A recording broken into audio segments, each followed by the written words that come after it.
Za obljub v bistvu nimam. V letu 2016 se bom pa verjetno več učila. Manj si kidala za šolo, pa več bom preživela s prijatelji. Bom mogoče se malo bolj puncam po svetu, pa šoli, pa športu, tenisu. Včasih pa so bile novoletne zaobljube in navade precej drugačne.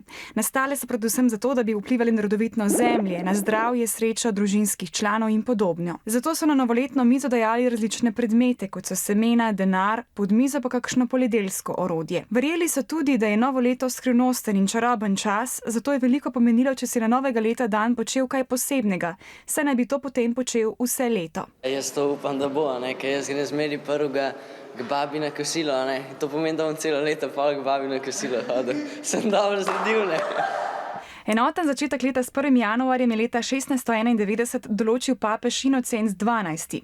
Pri tem se je leto v različnih deželah začenjalo različno. Stari Rimljani so ga na primer nekaj časa praznovali pomladnem enakonočju, a so rimski cesarji datum spreminjali.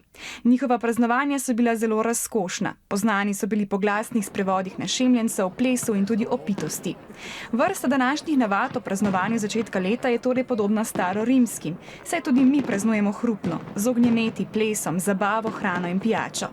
Novo leto pa bodo pričakali tudi mladi. Malo z družino, malo s prijatelji. S prijateljicami bomo šli malo krog, pogledati lučke mogoče. In 3, 2, 1, pred nami bo novih 366 dni in upam, da bodo prinesli kaj lepega.